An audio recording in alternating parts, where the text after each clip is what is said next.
ओंकार शिंदे को please mic दे दीजिए। मैं ओंकार के पास आ रहा हूँ और मैं ओंकार से जानना चाहूँगा। ओंकार, सबसे पहले तो आपकी एज बता दीजिए। सर मेरे अभी एज 22 है। 22 साल एज है आपकी? हाँ 22 साल। आपने कब इस बिजनेस को शुरू किया, कैसे इस बिजनेस को शुरू किया, कब आपको पता चला इस बिजनेस के बारे में? सर 2 साल पहले मैंने इस बिजनेस को स्टार्ट किया था। उसके पहले मैं बताना चाहूँगा कि मैं मेडिकल प्रिपरेशन कर रहा था। एक नीट बोल के एग्ज़ाम है, उसके माध्यम से हम डॉक्टर बन सकते हैं। तो उसकी मैं प्रिपरेशन कर रहा था, पूना में था। और पहला साल हो गया मेरा, 9 मार्क्स की वजह से वो मेरा एग्ज़ाम छूट गया। तो बहुत डिप्रेशन में चला गया था। घर गया और पिताजी बोले तू सीखते सीखते और कुछ तो कर सकता है। और मुझे विजय सर आए थे, उन्होंने मुझे प्लान दिखाया और फिर वो हो गया। मैंने तभी डिसीजन नहीं लिया था काम करने का, मगर मैं जब पढ़ाई करता था तब उनका प्लान मुझे पढ़ाई में भी दिखाई दे रहा था। कब की बात है? कितने साल पहले की बात? अभी 2 साल पहले। अरे अब आप 20 साल के थे लगभग? हाँ, अच्छा, 2019 की बात है। हाँ 2019 की बात है। तभी उन्होंने मतलब मेरी जिंदगी में वो पहला आदमी था जिसने मुझे ड्रीम दिखाया था। क्या दिखाया उन्होंने ड्रीम आपको? वो बोले कि तू खुद की गाड़ी ले सकता है, तू खुद के पैर पर खड़ा रह सकता है, क्योंकि तेरा हर साल का तेरे माता पिताजी का खर्चा लगभग 1 से 1.5 लाख रुपए होता है और उतना पैसा तू इधर से कमा सकता है। उन्होंने प्रोडक्ट नहीं दिखाया आपको, सपना दिखाया। हाँ सर। नोट कीजिएगा, अंडरलाइन कीजिएगा। हम कई बार ये मिस्टेक कर जाते हैं कि हम प्रोडक्ट पिच कर देते हैं, हम कोई और चीज पिच कर देते हैं, कंपनी को पिच कर देते हैं कि कंपनी देखो 18 साल से चल रही है, ऐसी है वैसी है। पर उन्होंने सिर्फ इनको छेड़ा सपने को लेकर, इनके इनके इनके पेन पॉइंट पे हिट किया, जो कि आपके फादर मदर को लेकर था। वो किस चीज का एक्सपेंस है? मेरा बुक्स देखता था तभी मेरे को गाड़ी दिखाई दे रही थी। मतलब ऐसा वो टच जो हो गया। 1-1.5 लाख रुपए का जो खर्चा बताया उन्होंने, वो जो बता रहे थे आप, पेरेंट्स पे खर्चा होता है 1-1.5 लाख का, मतलब वो मेरे क्लास का ही उतना खर्चा था। अच्छा, क्लास का। Okay okay. जो मतलब एक अच्छे इंस्टीट्यूशन में डाला था और हर महीने लगभग उनको 10 से 20 हजार रुपए देना पड़ता था। वो पेरेंट पे बोझ था एक तरह से। पेरेंट पे बोझ था। और उनके बारे में बताना चाहूंगा, वो कॉलेज में प्यून है। पियून है? हाँ अभी भी? हाँ अभी भी। अच्छा, पुणे में ही? पुणे में नहीं, सातारा में। अच्छा, आप पुणे रहते हैं? नहीं, सातारा में ही रहते। आप सातारा में ही रहते हैं? हाँ। ओके। तो बिजनेस चालू करने से पहले उन्होंने खाली एक चीज बोली थी, बेटा तू ये कर ले, नहीं होगा तो हम आल्टो में घूम लेंगे, अगर होगा तो मर्सिडीज में जाएंगे। आपने इससे पहले कभी डायरेक्ट सेलिंग की है? नहीं सर, कोई प्रायर एक्सपीरियंस नहीं है। मगर पिताजी ने जब हम बचपन में थे तब एमवे बोल के कंपनी थी, उसमें थोड़ा सा काम किया था। तो वो तो आप बहुत छोटे हो गए उस समय? हाँ छोटे थे, बच्चे थे तब। ऐसी मीटिंग में जाते थे, आई एम डायमंड ऐसा बोलते थे। तो पिताजी को कुछ हुआ नहीं? वो पियोन ही है अभी? उन्होंने उधर कुछ किया नहीं।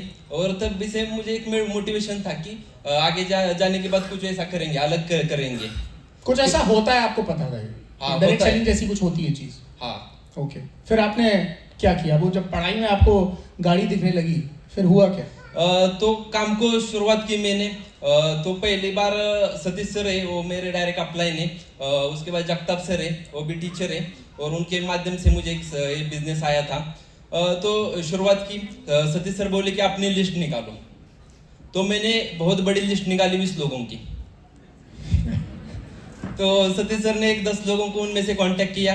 मतलब वो 20 प्लान हमारे हो गए। और सतीश सर को अब मैं बोला कि मेरी लिस्ट भाई खत्म हो गई अब सर। तो बोले इधर से तुम्हारा असली बिजनेस चालू हो गया, अब तुम किधर भी जा सकते हो, किधर भी बिजनेस कर सकते हो। Very nice. तो उधर से शुरुआत की। जो आदमी दिखेगा मतलब उसको बोलता था। कैसे बोलते थे और किसको, कहाँ, कौन आदमी दिखता था आपको? कौन मिलता था आपको? समझो नया आदमी अपने को मिलता है तो उस आदमी को खाली एक चीज की जरूरत है, रेफरेंस, कि मेरे पास तुम किसके माध्यम से आए। राइट। तो अभी मैंने शुरुआत की। हमारा मतलब गांव है 100-500 लोगों का। तो गांव से ही मैंने शुरुआत की, गांव के लोगों को बताने लगा। और अपने पिताजी का वो हमें रेफरेंस देता था। मैं मतलब तानाजी शिंदे इनका बेटा हूँ और मैं आपको एक हेल्थ और वेलनेस के बारे में बताने आया हूँ। मेरे पिताजी ने यहाँ भेजा है। और वैसे ही आगे रेफरेंस बढ़ते गए। कैसे आपने कोल्ड कांटेक्ट कैसे किया? तो शुरुआत में क्या हुआ, मैं लोकल में ही काम करता था, तो मैंने अपने पिताजी का नाम बोलकर लोगों को बोलना चालू कर दिया। क्या जैसे? वैसे समझो पिताजी के कॉमन फ्रेंड है, तो उनको जाकर मैं बोलता था कि मैं इनका बेटा हूँ और मैं एक प्रोजेक्ट में काम करता था, और मेरे पिताजी ने बोला है कि ये प्रोजेक्ट आपको बताना है। तो वो बोलते थे ठीक है बता दे। और एक यूवर का वो फॉर्म है, वो मैं अपनी जेब में लेके घूमता हूँ हमेशा। हाँ, तो उस आदमी से मैं लगभग 5 से 10 कांटेक्ट ले लेता हूँ। नहीं, लोगों की समस्या है कि लोग देते ही नहीं है कांटेक्ट। आपको दे देते हैं लोग? हाँ दे देते हैं, थोड़ा उस आदमी का पोस्चर हाई करना पड़ता है। अच्छा, कैसे? तो उसको बोलना पड़ता है कि साहब आपके माध्यम से बहुत सारे लोगों का कल्याण होगा, बहुत सारे लोगों के घर में पैसा आएगा, कुछ लोग आपके पहचान के हैं। वो बोलता है पहली तो जरूरत मुझे, तुम मुझे बता, फिर हम बाद में लोगों को भी बता दे। अच्छा, पहले मेरा कल्याण करो। फिर आप उनको बताते हो? हाँ। उसके बाद वो नाम दे देते हैं? लोग मना नहीं करते कि ऐसा कोई बिजनेस नहीं होता है, ये सब बेकार की बात है? नहीं सर, अभी तो हम जब प्लान करते हैं तो दिमाग में एक चलता है कि जब हम 100 लोगों को बोलेंगे तब 2 लोग हमारे साथ आएंगे। आप 2% का लेके चल रहे हो कन्वर्जन रेशो? हाँ सर, 2% ही लेके चल रहे हैं। तो 100 लोगों तक पहुंचेंगे तो 2 लोग आएंगे, तो 100 लोगों तक आप कितने दिन में पहुंच जाते हो? लगभग हम दिन में तकरीबन 10 प्लान रोज करते हैं। 10 प्लान रोज करते हो? हाँ। कैसे पॉसिबल 10 प्लान? 4 प्लान में थक जाते हैं लोग। अभी गुलाब जी का कोई व्यक्ति था, वो 4 प्लान में थक गया था। आपके 10 प्लान कैसे हो पाते हैं? नहीं, वो मतलब किसी में वो फॉर्म रहता है, तो अपने टाइमिंग के हिसाब से लोगों को फोन करने का, मीटिंग अपॉइंट करने का, और प्लान भी इतना आसान है। वो जो अपना कंज्यूमर एम्पावरमेंट का वो बुकलेट है, वो खाली दिखाते हैं, 10-15 मिनट में प्लान हो जाता है। और वही चीज टीम के लोग भी डुप्लीकेट करते हैं। आप शुरुआत कैसे करते हो? सपने से करते हो शुरुआत? सपने से बात करके शुरुआत करते हो? हाँ, सपने से ही। पहले खुद के बारे में बताता हूँ। मैंने 2 साल पहले प्रोजेक्ट चालू किया था। लगभग प्रोजेक्ट चालू करने के बाद मेरे 6 महीने में बाइक आई थी। पहली बाइक मैंने ली थी। उसके बाद 1 साल के बाद मैंने मेरी खुद की कार ली, और अब वो कार लेके मैं कॉलेज में जाता हूँ। और इस प्रोजेक्ट के माध्यम से हमारी तो लाइफ चेंज हो गई, आप भी आपकी लाइफ चेंज कर सकते हैं। तो लोग आपको ये नहीं बोलते कि यार हम तुम्हारी पिताजी की उम्र के हैं, तुम हमारे बच्चे की उम्र के हो, तुम हमको क्या बिजनेस बताओगे? नहीं, वैसा तो नहीं बोलते, मगर जब मैंने शुरुआत की थी तब एक मतलब हमारे गांव के नजदीक के ही थे, उनके पास में गया था, और वो मुझे बोले थे क्या ये कर रहा है, हमारा तो एक्सपीरियंस बहुत बड़ा है। ये नहीं, मतलब उनका ऊपर से टकल था। वो नहीं, मतलब बाल चले गए। इसे एक्सपीरियंस इतने सालों का हमारे बाल उड़ गए। हाँ, बाल उड़ गए हमारे। तो मैंने उनको बोला कि सर हमारे पास बहुत अच्छा हेयर ऑयल है।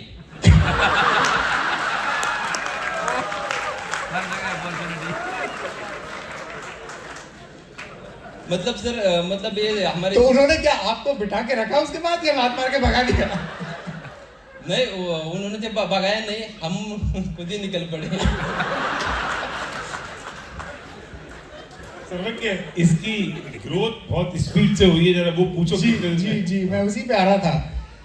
ये तो आपने भी बताया कि 6 महीने के अंदर बाइक आ गई, और उसके बाद आपने 1 साल में गाड़ी ले ली। जब आपने शुरुआत की, सारे नोन लोगों के साथ आपने शुरुआत की, नोन लोग आपके आ गए, या आप अननोन लोगों तक गए, स्ट्रेंजर्स तक गए और बिजनेस बिल्ड किया?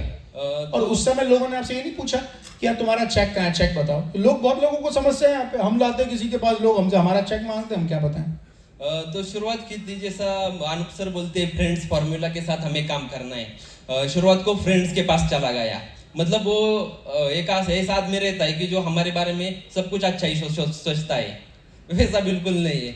मैं मेरे फ्रेंड्स के पास चला गया, तो पहला ही फ्रेंड मुझे ऐसा मिला, मेरे पहले महीने का इनकम लगभग 90 रुपीज था। मैंने उसको दिखाया, देख 90 रुपये आता है काम करने के बाद। तो वो मेरे को बोला भाई कंपनी में जाएंगे, मतलब वो सब MIDC एरिया है। वो बोला भाई कंपनी में जाएंगे, उधर काम करेंगे, 8-10 घंटे काम करेंगे, लगभग इनकम 10,000 रुपये आएगा। और वो मुझे पिछले हफ्ते में मिला, उससे बोला तेरा 6 महीने का इनकम मैं 1 ही महीने में लेता हूँ। अब बोल उस समय आपने उसको छोड़ दिया, वो आपके साथ आया है नहीं? नहीं, वो मतलब वो चीज की मतलब कोई मतलब अभी तो लीडरशिप चालू है, तो बड़ी मीटिंग है, तो एक चीज बोलना चाहूंगा कि काफी ऐसे गोल्ड थे, सिल्वर थे जो छोड़कर चले गए, मतलब किसी का भी कभी दुख नहीं माना है। बारिल सर का एक सेंटेंस है कि उनके पापों का उदय था, तो पाप का उदय आ गया, इसलिए आप उनको छोड़ दिया। सिल्वर गोल्ड करने के बाद भी लोग चले गए, तो आपने चिंता नहीं करी? नहीं, बिल्कुल नहीं। और सबसे इम्पोर्टेंट चीज की अपलाइन को कभी नहीं छोड़ा, उनका एसोसिएशन हम हमेशा साथ रहा और ऐसी मीटिंग भी कभी मिस नहीं की। अभी भी आज मैं आया हूँ, कॉलेज में मेरा एग्जाम चालू है। एग्जाम चालू है? हाँ, एग्जाम चालू है आज, मतलब वो ओरल एग्जाम चालू है। तो मैंने कल मैडम को मैसेज मतलब परसों जाकर उनसे मिला और कल मैसेज भी किया, परसों मिला, उनको बोला कि मैडम मेरा ऐसा इम्पोर्टेंट प्रोग्राम है, मुझे उधर जाना है। तो वो बोले ठीक है जाओ, अब तुम्हारा तो क्या हमें पता है, 3 साल में पता ही चल गया है तुम क्या करते हो। और मैं आया तो एक बंदा गया और मैडम के पास बोला क्या उसको आप हमेशा छोड़ते हो, उसकी भी एग्जाम होनी चाहिए ना। तो मैडम उनको बोली कि वो VIP।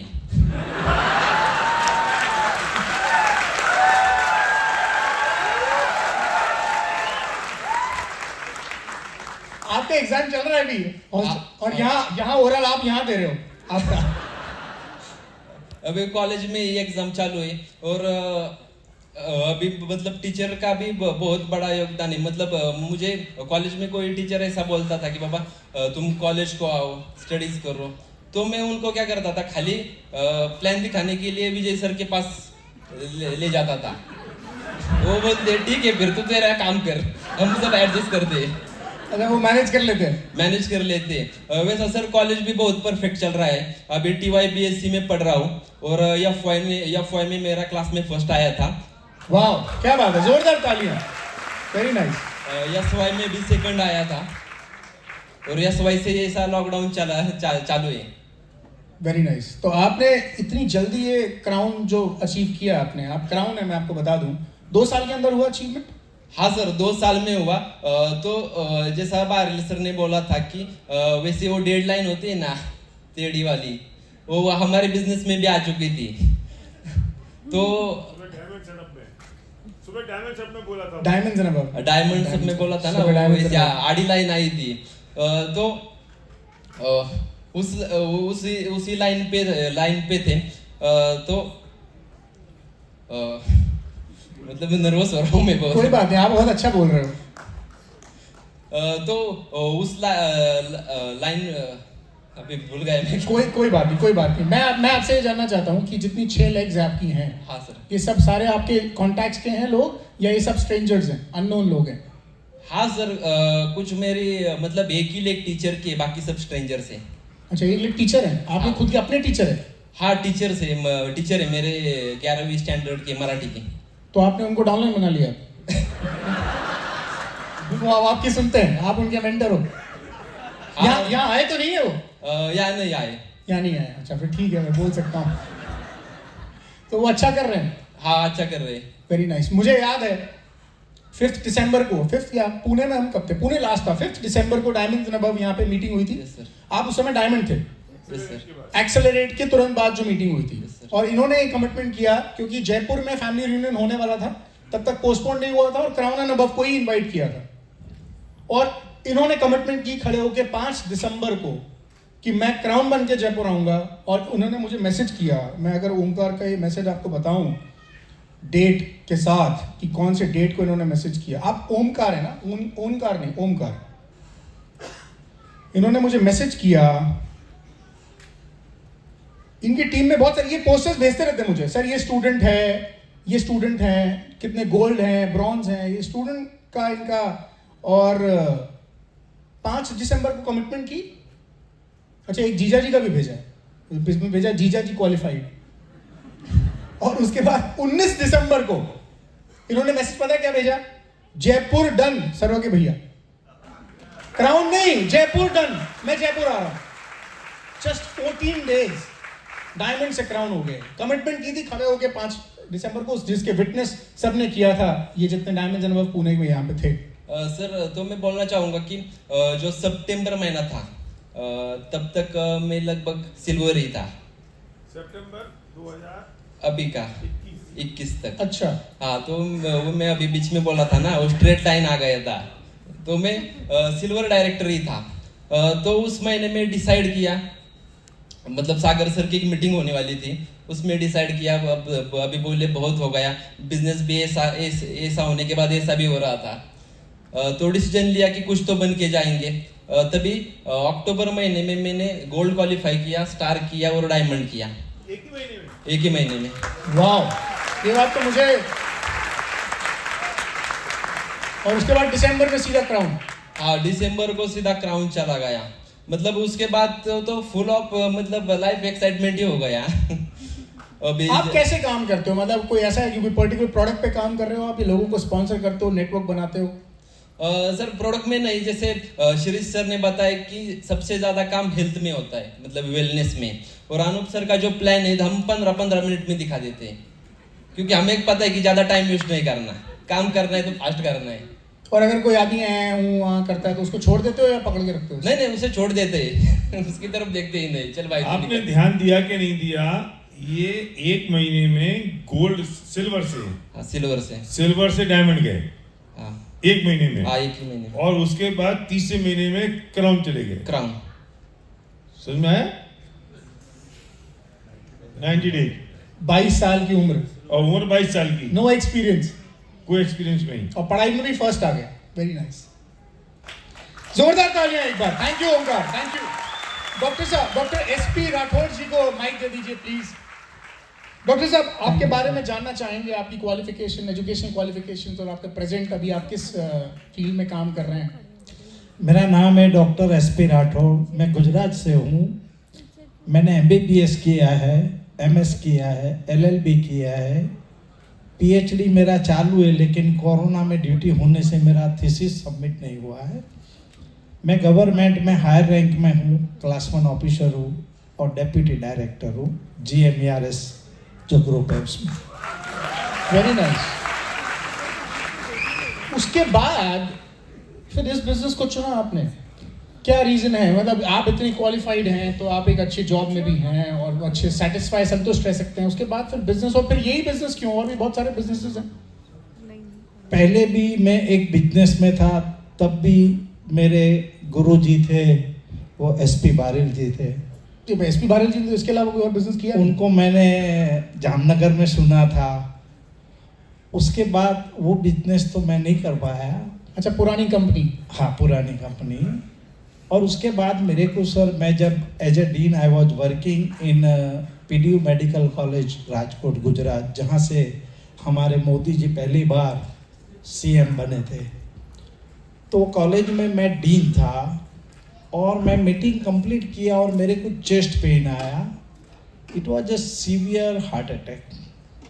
मैं तुरंत ही सामने ICCU में चला गया और मैंने तुरंत ही गाड़ी बुलवा ली, एम्बुलेंस, और मैं स्टर्लिंग हॉस्पिटल में एडमिटेड हो गया। तब मैं सोच रहा था कि जाना तो है, लेकिन अगर मैं चला गया तो मेरे परिवार का कौन? ये एक प्रश्न मेरे में आया। और मैंने अच्छे काम किए थे तो मैं बच गया, लेकिन तब मैंने तय किया कि अब ऐसा कुछ काम करना है कि परिवार को कोई तकलीफ नहीं। So for the security, financial freedom of my family, I have taken decision to do something. और बड़ी अच्छी बात बता रहा हूँ सर जी, कि मेरी जो अपलाइन है वो मेरा दोस्त है, 22 साल पुराना दोस्त है, उम्र में मेरे से 15-20 साल छोटा है। I am running 58। अब वो MM9 है, तो हमारे गुजरात वाले समझ गए, मांड 9 पास। So he has not clear SSC, but is my best friend. उन्होंने मेरे को ये बिजनेस बताया नहीं, समझाया भी नहीं, फिर भी दोस्ती देखो, उसने शुरू किया है तो मैंने भी शुरू किया। ये इस बिजनेस की खूबसूरती है, और ये कहीं आपको ऐसा नहीं मिलेगा। डायरेक्ट सेलिंग बिजनेस की खूबसूरती, मैं आपको एक एग्जांपल देता हूं। मुंबई का हल्ला बोल था, प्रेमराज जी यहाँ पे बैठे हैं, और प्रेमराज जी खुद ये बात बोलते हैं, ट्वेल्थ क्या फेल या पास? फेल। मैं उनके मुंह से सुनना चाहता था।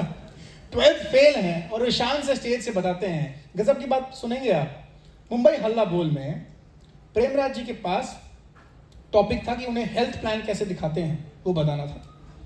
अतुल जी हाँ कर रहे हैं। और डॉक्टर एमजी राय, जो वाराणसी के सबसे मतलब one of the senior physician इन वाराणसी, जिनके कंसल्टेशन के लिए सुबह 5 बजे से लाइन लग जाती है, जो हमारे डीसीडी हैं। प्रेमराज जी भी हमारे डीसीडी हैं, डीयूसीडी है, सॉरी अब तो डीयूसीडी है, एग्जाम्पल पुराना चल रहा है ना तो डीसीडी मुंह में निकल रहा है।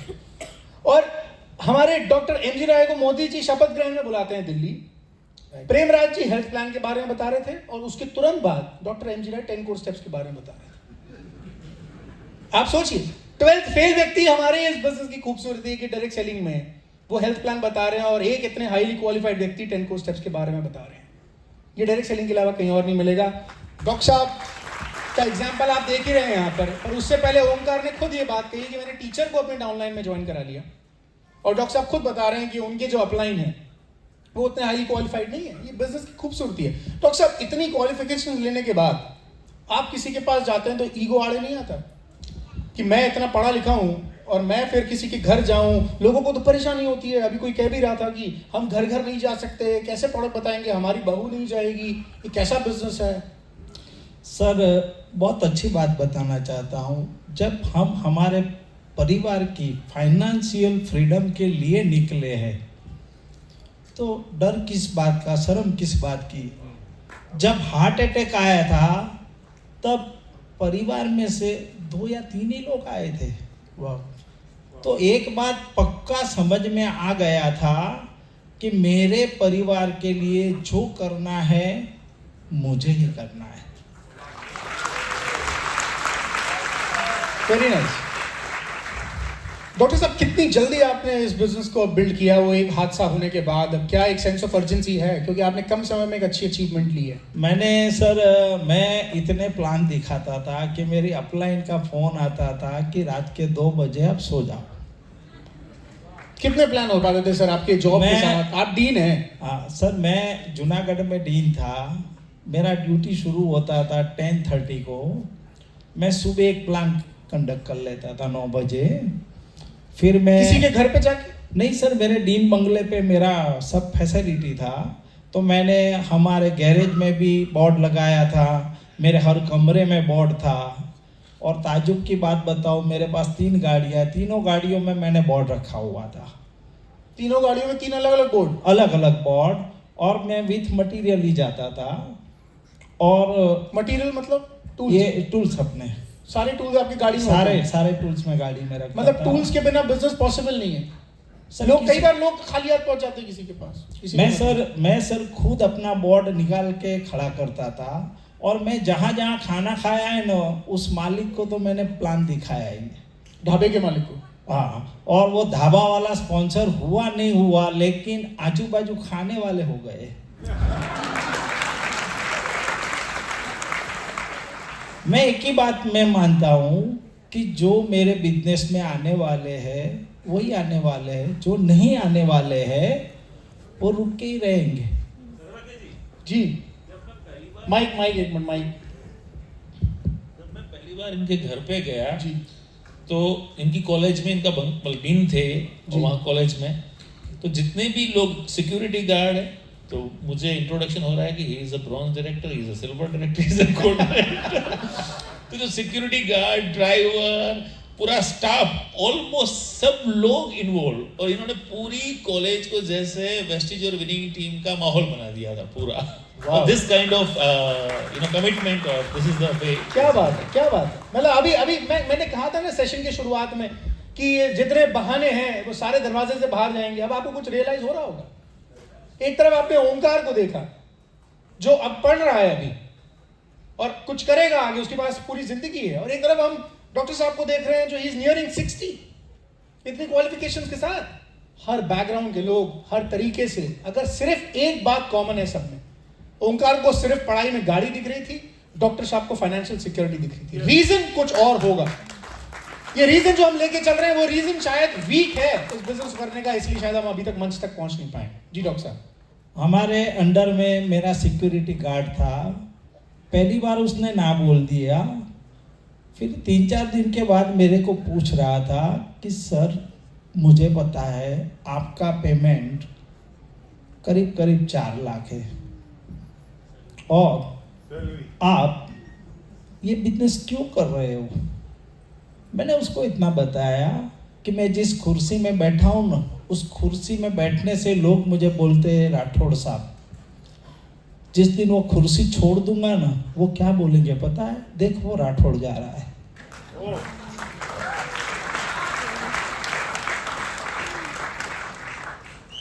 अगर मैं ये बिजनेस कर रहा हूँ तो जब भी मैं यहाँ से निकलूँ तो ये सरकारी गाड़ियाँ है, बंगला है, आप लोग सैल्यूट लगाते हो, तो I have all this facility. तो मैं रिटायर होने से पहले ये फैसिलिटी मैं अपने खुद के लिए खड़ा करना चाहता हूँ। अमेजिंग। उसके बाद सर वो उसने आधार कार्ड निकाला, स्पॉन्सर हो गया, फिर बोले करना क्या है। मैं कह दूँ कुछ नहीं करना है, कुछ 4-5 लोगों को इकट्ठा कर दे। और उसने सर इतना अच्छा काम किया बारिल सर कि वो बंदा बहुत क्विक गोल्ड हो गया। गोल्ड हुआ, उसका बहुत अच्छा चेक आया, बहुत ही बढ़िया 35,000 का चेक आया था। और इसके नीचे एक हमने फास्टेस्ट ब्रॉन्ज निकाला था तो उसको 25,000 का चेक आया था। अब मजे की बात ये कि ये कोरोना आया, उसमें वो बंदा जिसका नाम है Amritlal Dave, he expired, he was a gold director, security guard is expired. Sir आप ताजुब करोगे कि जब वो एक्सपायर्ड हुआ तो वो करीबन जुलाई महीना था, 30 जुलाई को वो एक्सपायर्ड हुआ। 10 अगस्त को इसकी बीवी का फ़ोन आया कि राठौड़ सर, भले मेरे हस्बैंड चले गए लेकिन एक अच्छी बात है तो मैं आपसे फ़ोन किया है। तो मैंने बोला बोलो बहन जी क्या बात है।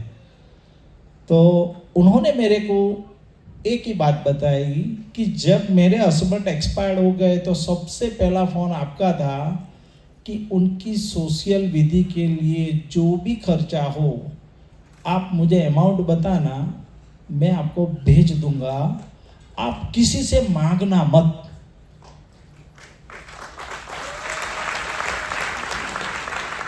बोले आप कौन थे अमृतलाल दवे के, लेकिन आपने एक बात और भी बोली थी कि मैं उसका बड़ा भाई हूं और आपको किसी को बोलना नहीं कि मैंने पैसे दिए। उसके बाद मेरे सब सगे वाले आए, किसी ने मेरे को नहीं बोला कि अब तुम्हारा घर कैसे चलेगा, खाना कहाँ से आएगा, क्योंकि ये कमाने वाला आदमी चला गया। 10 तारीख को फ़ोन इसलिए आया कि उस घर में मोर देन 10,000 का चेक आया था।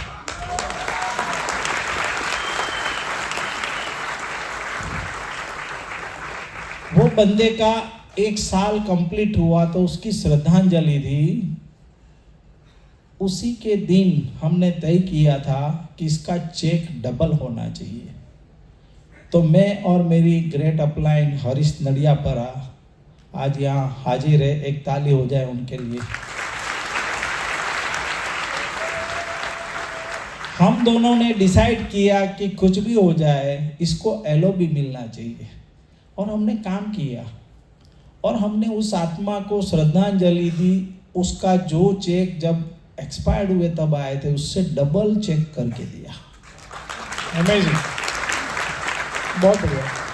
डॉक्टर साहब अब क्या देखते हैं आप इस बिजनेस को, जिस मोमेंटम में आप हैं, जिस स्पीड से आप काम कर रहे हैं, कितनी जल्दी अब और क्या अचीव करने वाले हैं? मैं आप सबको ये बात बता दूं कि पैनल में आने का कोई क्राइटेरिया है वो क्राइटेरिया हम बैकग्राउंड चेक करते हैं, किसने क्या कोई इंस्पायरिंग जर्नी है कि नहीं, पर एक क्राइटेरिया जो हम फॉलो करते हैं वो डायमंड एंड अबव। तो जो लोग डायमंड एंड अबव हैं वो कई बार क्वालिफाई करते हैं पैनल में आने के लिए। जो लोग यहाँ पर बैठे हैं इसका मतलब ये बिल्कुल नहीं है कि इन्हीं लोगों ने कोई बहुत एक्स्ट्राऑर्डिनरी काम किया, ऐसा नहीं है। बहुत सारे लोग ऑडियंस में हैं और मैं कहूँगा इनफैक्ट सब लोग, जितने लोग ऑडियंस में हैं उन सब की अपनी एक स्टोरी है, पर हम सबको नहीं सुन सकते। पर सबको पूरा इक्वल मौका मिलेगा स्टेज पे आके बात करने का जब वो DCD या DUCD जाएंगे। बट फिर भी इस जर्नी के दौरान जब हम काम कर रहे हैं, हर एक व्यक्ति, चाहे जितने फ्रंट लाइन DUCDs ही हो क्यों ना हो, किसी के एक बहुत अच्छी कोई एक अलग हट के कोई स्टोरी होती है तो हम इनवाइट करके जरूर 5 से 7 मिनट में सुन लेते हैं कि कैसे वो काम कर रहे हैं। और इस जर्नी में ब्रेक नहीं लगेगा, इसके बाद तो शायद ही और मोटिवेटेड होंगे आगे जाने के लिए। डॉक्टर साहब। सर मेरा गोल है दिसंबर 31 2022 मैं UCD कंप्लीट कर लूँगा और मेरा चेक होगा 1.5 लाख के ऊपर। वेरी नाइस, जोरदार तालियां। Thank you so much doctor साहब। मैं चाहूँगा माइक कांता जी को दे दीजिए आप। कांता जी कहाँ से हैं आप? सर मेरा नाम कांता सरवटकर, मैं मुंबई से हूँ। Very nice. कांता जी कितने समय से आप इस बिजनेस में हैं? मैंने 2015 एंड में ज्वाइन किया था एज अ कंज्यूमर। अच्छा, एज अ कंज्यूमर आपने बिजनेस उस समय टेकअप नहीं किया? नहीं, मुझे एक्चुअली समझ में नहीं आया था। अच्छा, बिजनेस समझ में नहीं आया था, तो बिजनेस समझ में कब आया आपको? मैं पहले तो कंज्यूम करते गई, जैसे कि हर एक के लाइफ में कोई ना कोई आता ही है। तो मेरे घर में भी मेरे एंजल सुप्रभा मैडम आए थे, तो मुझे ऐसे लग रहा था कि मेरा बेबी छोटा है, कब इनको मैं भगाऊं यहाँ से। तो सुप्रभा जी को? हाँ, क्योंकि वो बहुत बताते जा रहे थे ये। मुझे खाली एक ही चीज़ समझी कि कुछ प्रोडक्ट्स ना कैटलॉग में अट्रैक्टिव दिख रहे हैं तो मैं ले लेती हूँ। तो मैंने 1635 का ऑर्डर लिया था और जैसे स्टार्ट किया, एक 1 वीक 2 वीक होने के बाद अच्छा लगा। प्रोडक्ट यूज किया आपने? प्रोडक्ट यूज तो मतलब वेस्टीज के प्रोडक्ट्स अच्छे हैं? अच्छे हैं, बेकार नहीं है? नहीं, बहुत अच्छे। तो उसके बाद क्या हुआ फिर? उसके बाद स्लोली जैसे स्टार्टअप किया, मैम सपोर्ट करते गए। एक 2-3 इयर्स 2016-17 में जैसे फंक्शंस में आती गई मैं, पैरल सर के गो क्राउन जो भी फंक्शंस होते थे, FRU वगैरह, तो एक सर का एक्शन मुझे बहुत अच्छे से याद है। उस समय ऐसे फंक्शन में मैं वही सीट पे वहीं बैठी थी जहाँ मैं आज बैठी हूँ, और मैंने एक जिद पकड़ी हुई है, मैं UCD हूँ पर मैं आगे नहीं बैठूंगी। हाँ, मैं पूछने वाला था कि आप UCD होकर पीछे क्यों बैठे? मैंने एक जिद पकड़ा, मुझे DUCD जाना है, सोफा पे बैठना है। तब तक आप आगे बैठोगे ही नहीं। कांता जी, आपके हस्बैंड, आपकी फैमिली में कोई आपको इस बिजनेस में सपोर्ट करता है? पहले नहीं करते थे, अभी करने लगे हैं। कितने टाइम से? 1 ईयर से। तो UCD जाने के पहले या? UCD जाने से कुछ समय पहले, जैसे कोविड के बाद उन्होंने देखा कि मैं बहुत पैशनेटली वर्क कर रही हूँ। एक्चुअली सीन ऐसा है कि 2018 तक मैंने जो अपनी लेक्चररशिप है वो 13 साल से मैं जॉब करती हूँ एक ही कॉलेज में। 6000 की इनकम पे मैंने ज्वाइन किया था, और जब मैंने सर का जो मैंने एक्शन देखा था, सर ने अपने एक टॉक में बताया था कि सपने इतने बड़े और सोच इतनी छोटी। तो मैंने सीमा पटेल मैम, मेरे अगेन अप्लाई नहीं है, उनको मैंने कहा कि मैम मुझे जॉब रिज़ाइन करना है। तो 2018 में मैंने घर जाके हस्बैंड से बात की कि मुझे जॉब रिज़ाइन करना है, तो उन्होंने मना कर दिया क्योंकि मेरा इंटरकास्ट मैरिज है, लव मैरिज। तो उन्होंने कहा नहीं, पॉसिबल नहीं है क्योंकि आपकी इनकम 40,000 तक पहुंच चुकी है और मैं अलाउ नहीं कर सकता हूँ। तो उस समय मुझे कुछ समझ भी नहीं आया, लेकिन कहते हैं ना सर, गॉड अपने साथ होते हैं, जो होता है अच्छे के लिए होता है। 2018 में मेरा एक्सीडेंट हो गया, और एक्सीडेंट के बाद मैं बेड रेस्ट पे थी 9 मंथ। एक्सीडेंट ऐसा हुआ था कि मेरे कॉलेज में इवेंट था, और इवेंट के थ्रू मुझे जाना था, वो ट्रेन कैच करनी थी, मैं नहीं कैच कर पाई। मैंने कैच की तो आधी अंदर थी, आधी बाहर थी, और उस समय मेरा L4 L5 में स्लिप डिस्क इशू हो गया, जिसकी वजह से मुझे 9 महीना बेड पे ऐसे सोना था, क्योंकि उसका प्रॉब्लम का सॉल्यूशन वही होता है। तो ऐसे करते करते मैं उस दौरान में वही सोच रही थी कि अब क्या। लेकिन मैंने जबकि वेस्टीज ज्वाइन करके रखा था, तो मेरे जॉब रही उस समय या जॉब छूट गई? नहीं, जॉब थी तब भी। 9 मंथ मुझे लीव मैंने लिया था जॉब से, और दूसरी टीचर अपॉइंट कर गए वहाँ पर। तब मुझे वापस वही वर्ड्स याद आते थे कि अगर आप आपकी नौकरी पे नहीं भी रहोगे तो अगले दिन कोई और वहाँ पे आ जाएगा। मुझे एक दिन के लिए भी मेरे प्रिंसिपल, मेरे कॉलीग्स, कोई भी मुझे नहीं पूछते थे, कभी कॉल नहीं आती थी, क्योंकि ज़रूरत मेरी थी। 40,000 मुझे आते थे। मैं जैसे जैसे वापस स्टार्टअप करने, मतलब थोड़ी ठीक ठाक हो गई 2019 में, मैंने एक डिसीजन ले लिया कि अब कुछ भी हो जाए मुझे जॉब नहीं करनी, क्योंकि मेरे लाइफ में एक्टिव और पैसिव इनकम का महत्व समझ में आ चुका था। और इस दौरान मैंने हस्बैंड को भी थोड़ा कन्विंस कर लिया था, क्योंकि मैं उस समय भी वेस्टीज को पैशनेटली ही ले रही थी। बस इस तरीके से 2019 में जैसे मैंने रिजाइन किया, तो उस समय लेवल क्या था आपका वेस्टीज में? मेरा लेवल था डायमंड डायरेक्टर 19 में। हाँ 19 में। और रिजाइन किया, मैंने कहा भी मैं फुल फ्लैश में जोश से सिर्फ वेस्टीज करूंगी। तो सबको पता है जैसे कोविड आ गया तो अब सब कुछ लॉकडाउन हो गया, लेकिन जो होता है अच्छे के लिए होता है। जो हम 22 टीचर्स थे, सब टीचर्स को निकाल दिया गया, कॉलेज से सिर्फ 2 रह गई, लेकिन मैंने रिस्पेक्ट के साथ रिजाइन किया था, तो मुझे वो बहुत अच्छा फील होता है आज भी। और रिजाइन करते समय भी सब लोगों ने मुझे एक ही बात कही थी कि चाय पत्ती, साबुन तेल ये सब बेच रहे हो, इतनी सारी डिग्रीज ली है, MBA क्वालिफाइड हो, MPhil क्वालिफाइड हो, B.Ed क्वालिफाइड हो, 13 साल की नौकरी है, इतना अच्छा पोटेंशियल हो, head of the economics department में हो, सैलरी हर साल बढ़ती है। लेकिन मैंने उनको एक ही कहा कि सैलरी बढ़ती ज़रूर है, लेकिन हमें बेगिंग करना पड़ता है। और मैंने थोड़ा कैलकुलेशन देखा सर कि अभी मेरा एज 41 है और वहाँ मेरी सैलरी 40,000। तो मैंने देखा कि मैं 10 साल भी उस नौकरी में रहूँगी ना, तो 1,500 के हिसाब से 10 साल बाद भी 1 लाख नहीं आएगा, जो कि यहाँ पे बहुत जल्दी लोगों को इनकम आ रही है। तो मैंने डिसीजन लिया, मैंने जॉब रिज़ाइन की और सब कुछ लॉकडाउन। फिर भी बहुत अच्छा हमारा जूम पर हमने स्टार्टअप किया। और मुझे जैसे फेसबुक, इंस्टाग्राम ये सारी चीज़ें मैं नहीं करती थी, लेकिन पूरे लॉकडाउन में हमने एक दिन भी टीवी में न्यूज़ नहीं देखा। हम सिर्फ देखते थे CEP और हम सिर्फ करते थे प्लान, और हमारी डायरी भर गई plan, show the plan. Zoom पे प्लान दिखाते थे आप? यस, जूम पर। और कम से कम कितने मैंने प्लान Zoom पे? 600 प्लान्स दिखाए मैंने पूरे कोविड में? पूरे कोविड में। जूम पे? यस। कुछ लोग फेसबुक से ज्वाइन हुए, सिल्वर डायरेक्टर बने, आज वो आए भी हैं यहाँ पर। और आपके हस्बैंड प्लान दिखाते हैं? नहीं सर, तो फिर वो किस तरह सपोर्ट वो करते मुझे हैं? सपोर्ट इस तरह करते हैं कि भी आप करो? नहीं एक्चुअली जैसे 2 छोटे बच्चे हैं। कितने साल के दोनों? एक 12 साल का है और एक 5 साल का है। अच्छा। तो अगर मैं फुल टाइम बाहर भी रहती हूँ, जैसे आफ्टर कोविड के बाद, लॉकडाउन के बाद सब मार्केट ओपन हो गए, हम जा सकते हैं फिजिकली, तो मैंने एक एक्टिविटी करना स्टार्ट किया। मैंने मास्टरी की हेल्थ पर, छोटा सा एक मशीन लिया और मैं दिन रात हेल्थ सेशंस करने लगी। और उस हेल्थ सेशंस के दौरान मुझे एक ही जुनून था कि अगर मुझे अब ऐसे भीड़ में फंक्शन में आना है तो मुझे एक लेवल करके आना है, ऐसे तो नहीं आना है। क्योंकि डायमंड सुन के मुझे भी थोड़ा ऐसा लग रहा था कि लेवल भी बढ़ना चाहिए। और फिर सारी चीज़ें माइंड से निकाल के गो गेटर स्ट्रक्चर सब, क्योंकि हम CP कंटिन्यू सुनते रहे और उस दौरान फिर प्लान करते रहे, अच्छा स्ट्रक्चर पहले क्रिएट किया। और यही करते सर दिसंबर की बात है, मेरे जो ग्रोथ डाउनलाइन है मुस्कान जी, उन्होंने नवंबर में क्वालिफाइड कर लिया। मुझे बहुत खुशी हुई, क्राउन किया।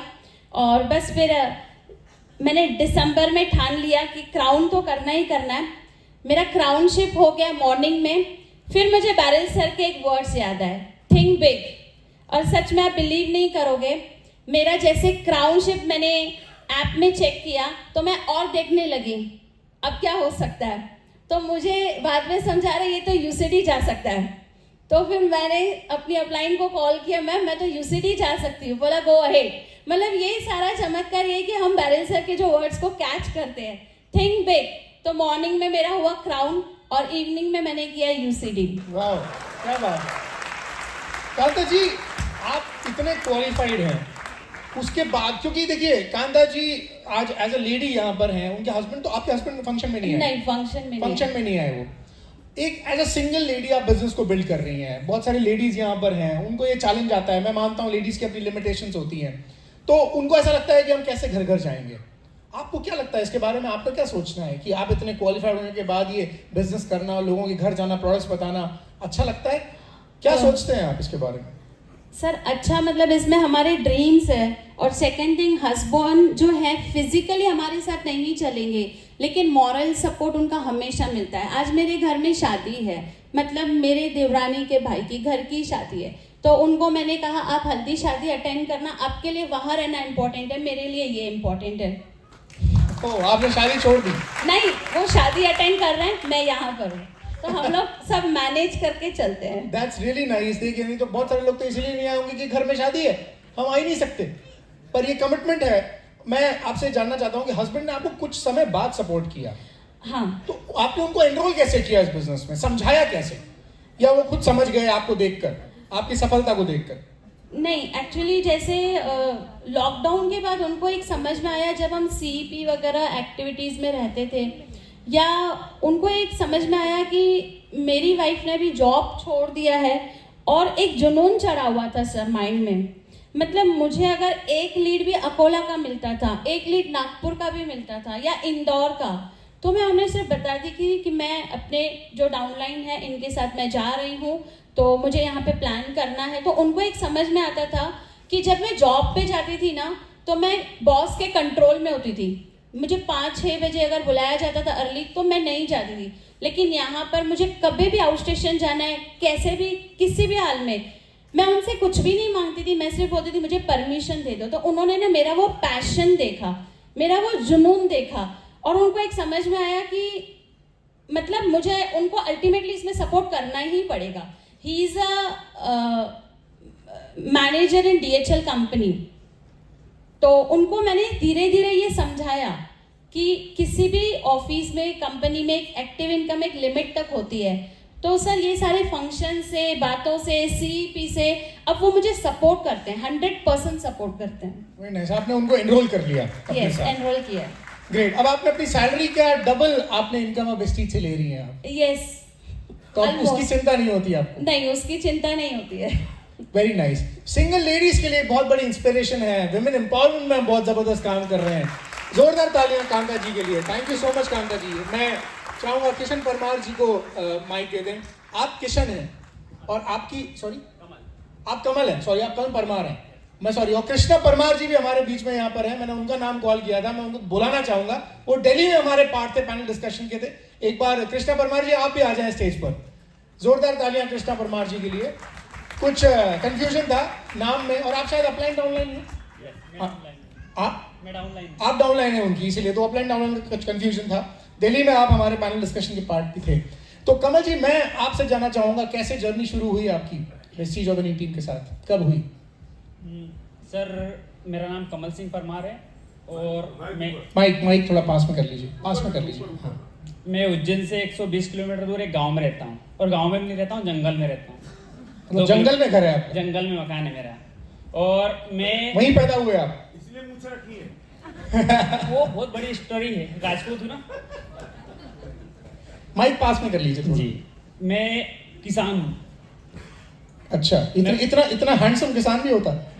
हो सकता है। मैं खुद किसान हूँ, और लोग ये सोचते हैं किसान फ्री भी रहते हैं। बाकी किसान के साथ साथ मेरे पास 30 भैंस है, और उनका दूध लगाना मिलना सारा काम मैं ही करता हूँ।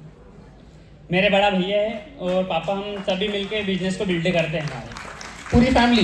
पूरी फैमिली।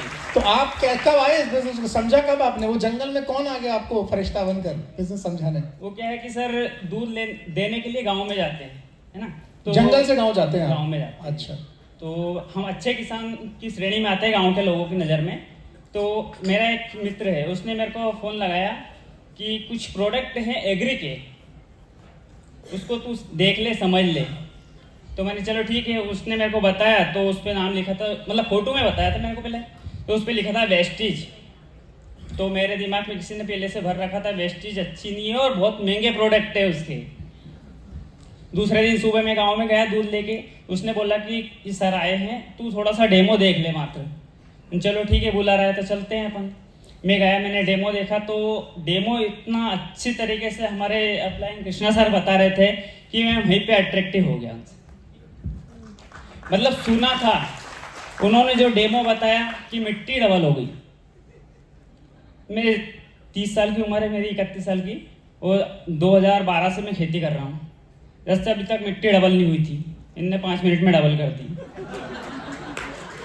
आपने एजुकेशन कितनी कर पाया? मैंने 12th पास किया और फर्स्ट ईयर में गया तो जो 12th तक का नॉलेज था और फर्स्ट ईयर का उलट पुलट था पूरा। मेरा बायो से 12th हुआ और जब कॉलेज में गया तो वहाँ पे पता चला कि 12th तक तो मात्र पढ़ाया था कि ये पेड़ है, और फर्स्ट ईयर में गया तो पेड़ है, पेड़ के अंदर इतनी रिंग होती है कि वो समझ में नहीं आ रही थी कितनी तरह की रिंग होती है इसमें।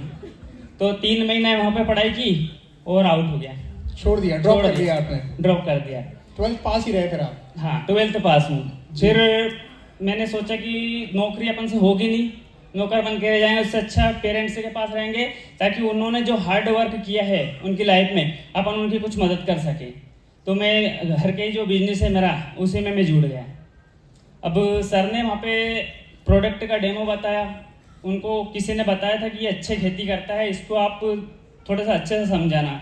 मैं आधा घंटा रुका सर के पास में और मेरे घर आ गया, क्योंकि मेरे पास 24 घंटे ही है मात्र, और पूरे खेती में भैंस गाय में इनमें ही मेरे लगते रहते हैं। मैं इनको इससे आधे घंटे ज़्यादा टाइम नहीं दे पाया।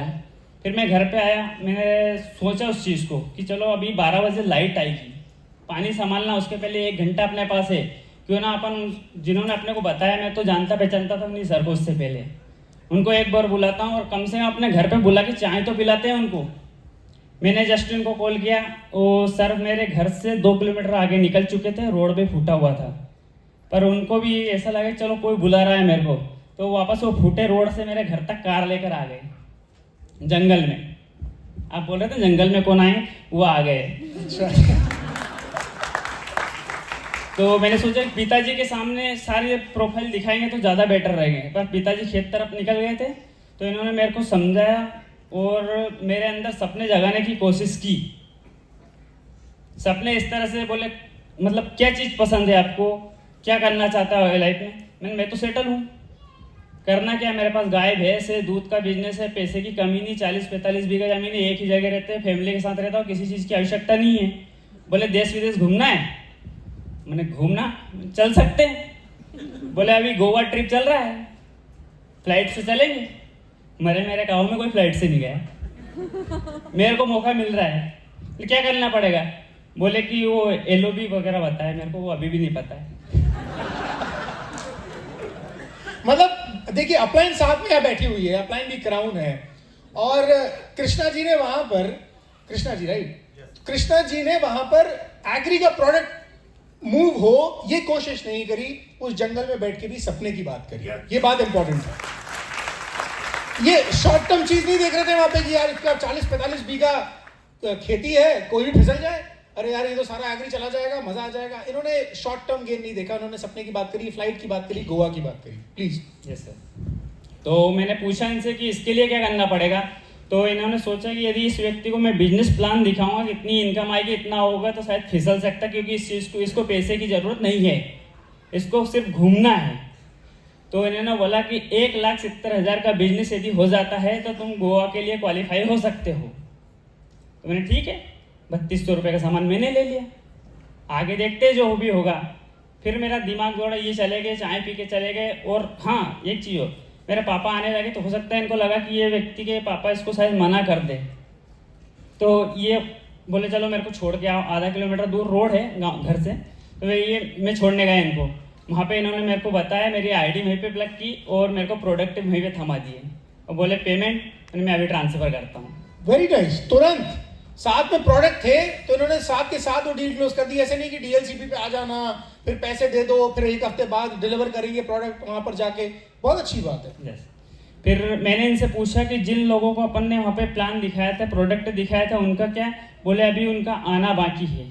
मैं फिर शाम को गाँव में गया कि मैंने जो 3200 लगाया उसको निकालना है मेरे को। प्रोडक्ट तो घर वाले यूज कर लेंगे, पर 3200 निकालने। मैं उनसे पूछा किन किन लोग बैठे थे वहाँ पे, बाद में कोई आया कि सबका नाम ले, सबसे मैं शाम को जाके मिला, भैया मैंने ले लिया, आप भी ले लो। क्या बोले वो? बोले कि ठीक है, तू अच्छा किसान है, जब तू बिलीव कर सकता है उस चीज़ पे हम भी कर सकते हैं। तो वहाँ पे कुछ बिजनेस हमारा हुआ। फिर भी बिजनेस घट रहा था, मतलब हमने पूरा टोटल 2 दिन में 70,000 के समथिंग का बिजनेस किया। इतने लोगों को ज्वाइन करा लिया आपने? यस। Very nice. आगे हमारी जर्नी थोड़ी सी आगे चली। मैं 21 अक्टूबर 2021 को मेरा जन्म हुआ था इस कंपनी में। तो सर ने बोला कि 1 तारीख तक का टाइम है अपने पास में। मैंने सोचा कि और हाँ, एक चीज़ और बीच में, खेती का काम भी करता हूँ मैं, है ना। तो दिन भर खेत में काम करना रहता, हाथ 2 ही थे, मोबाइल कैसे चलाओ, तो एक और हाथ खरीद लिया 2000 का एयरफोन। उसको लगा था कि पापा को भी ये नहीं लगे कि मोबाइल पे भिड़ा हूँ। वो चल रहा है, उसका काम चल रहा है, मैं दताल चला रहा हूँ, सरी साफ कर रहा हूँ, खेत साफ कर रहा हूँ, सारे काम मेरे चल रहे हैं, फोन पे अलग बात चल रही है। मैं फोन पे ही बात कर लेता था, क्योंकि इन्होंने मेरे को बताया था कि लिस्ट बनाना पड़ेगी आपको। तो लिस्ट बनाने के मैं एक आलसी हूँ लिखने में, मैंने मोबाइल से काम चालू किया। मैं दिन में काम करता रहता था और फोन लगाता रहता था कि ये से प्रोडक्ट हमारे पास में है, इस तरह की किसको फोन लगा देते? किसानों को। अच्छा, वो जो नंबर आपके पास थे किसानों के? हाँ, आपके? मतलब मेरे फ्रेंड सर्कल में, फ्रेंड तो मेरे ऐसे हैं कि उनको सिर्फ पैसा दे दो, बिजनेस का मत बोलो। अच्छा, बाकी दे दो। मैं खुद किसान हूँ तो मेरी बात वही समझेगा जो किसान है। ठीक बात। मैंने किसान से कांटेक्ट करना चालू किया।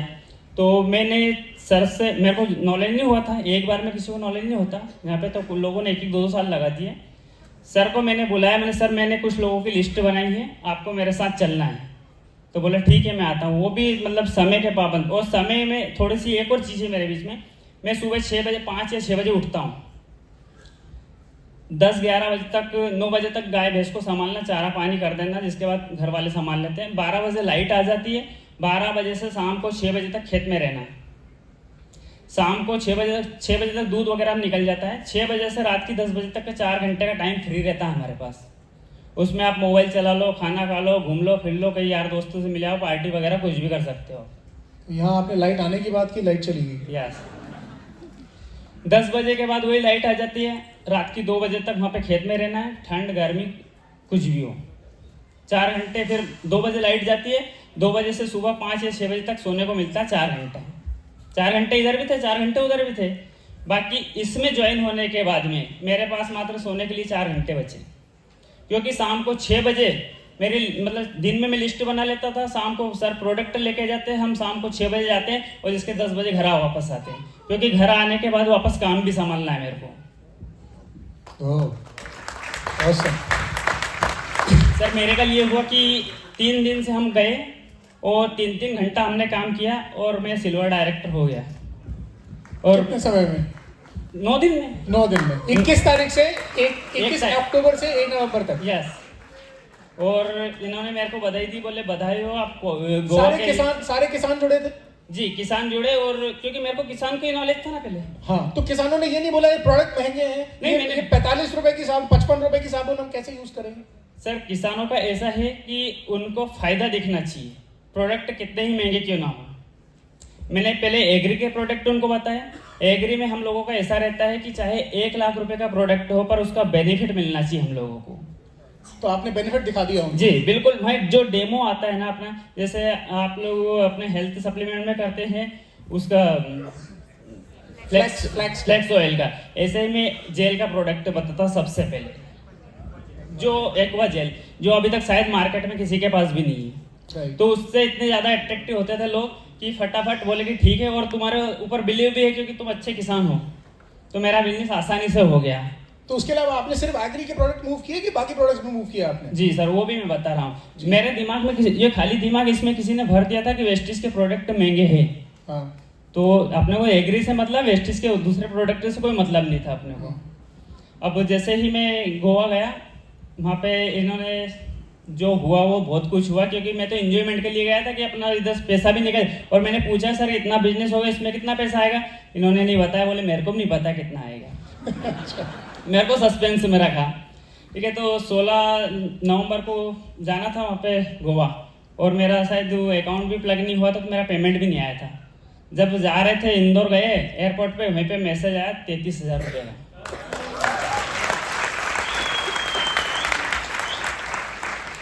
अब गोवा तो गए थे घूमने के लिए, मेरे को तो पता नहीं था कि मतलब अपलाइन भी होती है कि क्या होता है क्या नहीं होता है, मेरे को पता ही नहीं। मैं तो अपने एंजॉयमेंट में खुश था, मैंने तो बहुत वीडियो बनाए, फोटो खींचे, सब डाले, सब लोगों को परेशान किया।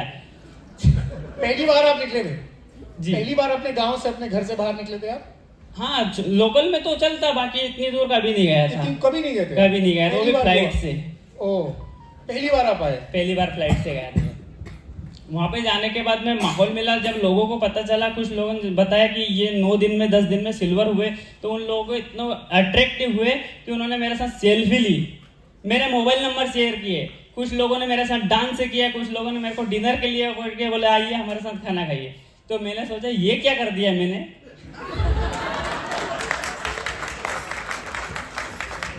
अब मैं तो घूमने फिरने के लिए आया, सर ने भी वहाँ पे मीटिंग ली थी, पर वो सारी ऊपर से निकल गई थी, अपने को करना क्या है, कुछ भी नहीं करना है। एक चीज जरूर काउंट की थी, वो वाली dream it and just do it. तो सब खड़े हुए थे, मैं भी खड़ा हो गया। सर ने बोले 1 लाख मांगना है इसमें, मैंने मांग लिया।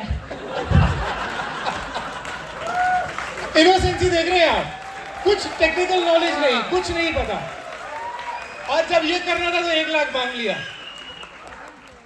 गोवा से आए तो घर पे कुछ अलग ही पिक्चर, अलग ही दाल पक रही थी। बड़े भैया ने पापा के कान फूंक दिए। क्या फूंक दिए?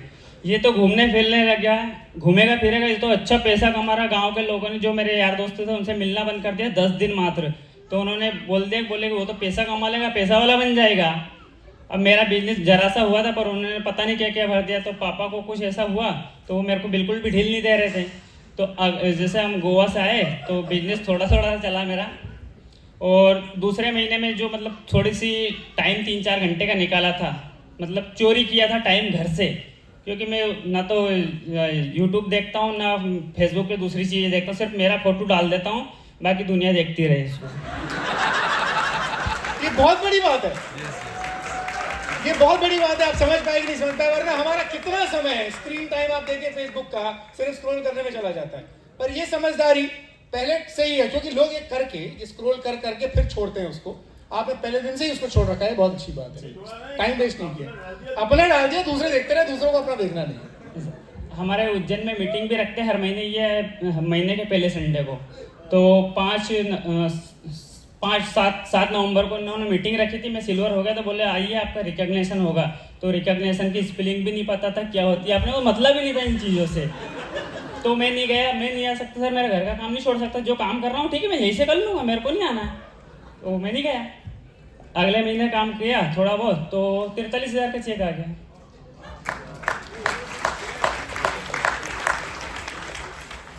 आगे कहानी ये चली कि घर में जो पक रहा था खिचड़ी, तो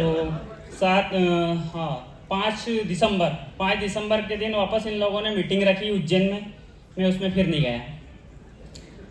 इन्होंने बोला कि चलो ठीक है आप नहीं आ रहे तो कोई बात नहीं। 7 दिसंबर के दिन हमारे सहारनपुर में इन्होंने मीटिंग रखी, बोले यहाँ तो आ जाओ, 10 किलोमीटर दूर है। मैंने नहीं आ सकता, घर पे काम चल रहा, मैं घर का काम नहीं छोड़ सकता, वो मेरे लिए पहले है। बोले ठीक है। 20 किलोमीटर दूर, बोले शाम को 6 बजे बाद सुजालपुर में मीटिंग है, यहाँ पे तो आ जाओ। मैं नहीं आ सकता, इतनी दूर नहीं आऊँगा मैं। बोले ठीक है। बोले आप नहीं आ सकते तो हम तो आ सकते हैं। ठीक है आ जाइए आप लोग, मेरे को कोई प्रॉब्लम नहीं उससे। अब ये लोग 8-10 लोग काले कोट पहन के मेरे घर पे आ गए।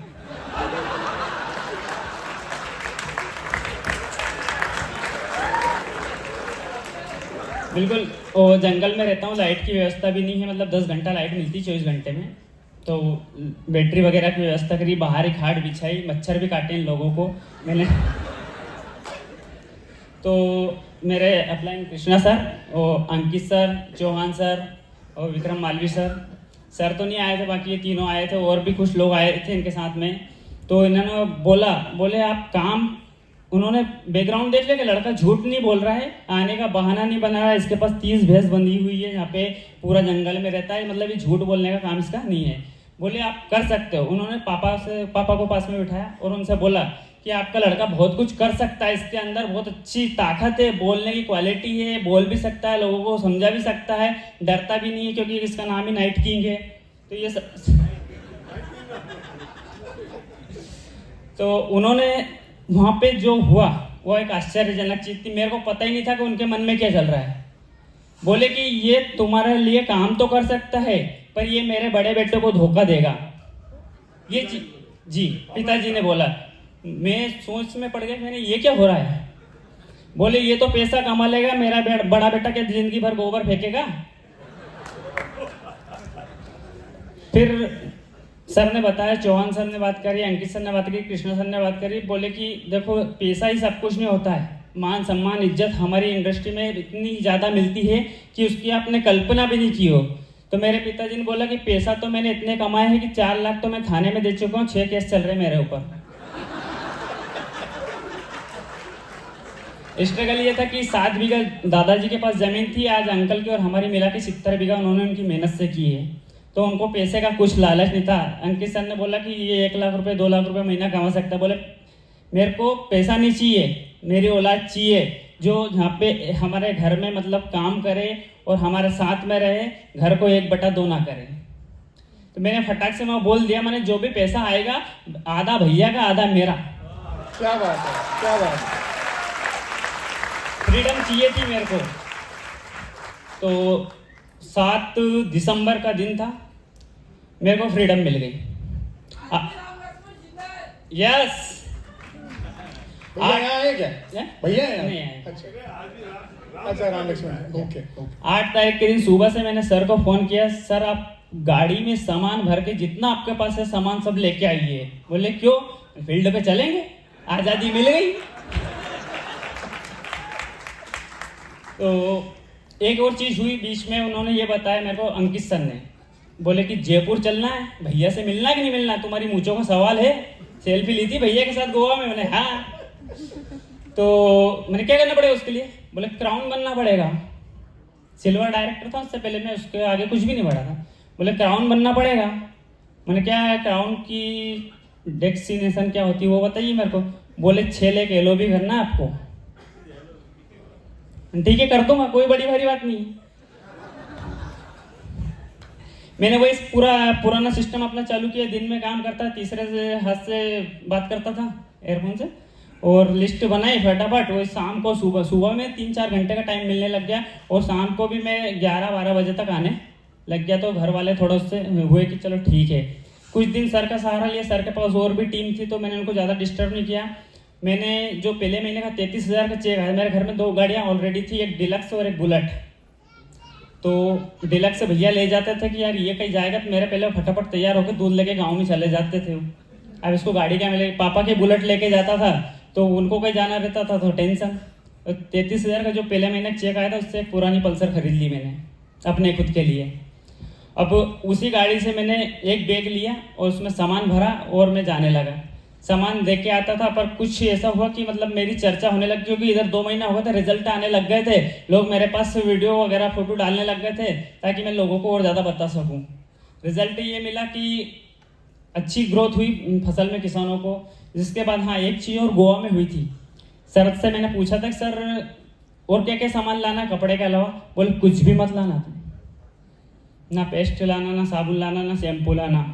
मैंने चलो ठीक है, दूसरे का यूज करेंगे, अपना पैसा बच जाएगा। सिरुदिल में वहां पे नहाया, मैंने सर का शैम्पू लगा लिया। शैम्पू लगाते पता चला सिर में बाल ही नहीं है। मैंने 30 साल की उम्र हो गई, इतना अच्छा शैम्पू आज तक मैंने लगाया ही नहीं।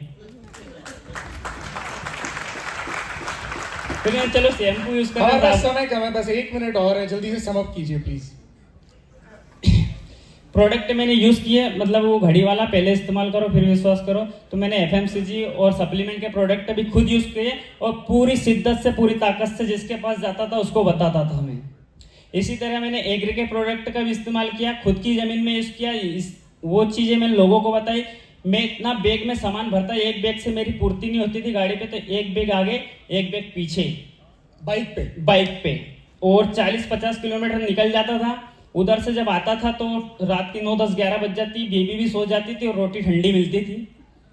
एक दिन रात को 12 बज गए, मेरा एक बैग तो खाली हो गया था, एक भरा हुआ था। मैं एक ढाबे पे रुका, वो बंद करने वाला था। मैंने बैग उतार कर टेबल पर रख दिया। मैंने भैया ताप लेने दे। घुटने पूरे जम गए थे ठंड में, बिल्कुल अकड़ जकड़ हो गया था। मैंने थोड़ी देर ताप लेने दे और खाना खिलाते मेरे को। उसने खाना खिलाया, पर उसने जैसे बंद करने लगा, वो मेरा बैग उठाया तो उसके हाथ में झटका लग गया। बोले इसमें क्या भरा है? प्रोडक्ट है। बोले इतने सारे जो मेरे से उठ नहीं रहे। उसमें आपको बताऊं 25 किलो वजन था मेरा एक बैग में। मैं सारे प्रोडक्ट भर के ले जाता था, मैं टूल्स भी ले जाता था क्योंकि मेरे को टूल्स की नॉलेज हो गई थी। और जब भी मैं 10-11 बजे उधर से रिटर्न आता था, अंधेरा हो जाता, कुछ भी साधन नहीं मिलते थे, अकेला आता था। तो नाइट किंग तो था ही से, पर जो तीसरा हाथ खरीदा उसको लगाया और CAP कान में चालू कर ली। घर कब आ गया पता भी नहीं चला मेरे को। Amazing amazing. देखिए, बिना सिस्टम के, बिना एजुकेशन के बिजनेस पॉसिबल नहीं है। एक जंगल में रहने वाले लड़के ने आज ये साबित कर दिया।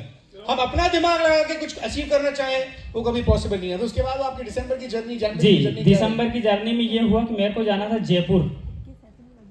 तो मैंने जो 6 लेख वाला सिस्टम था वो 1 जनवरी को कंप्लीट कर दिया।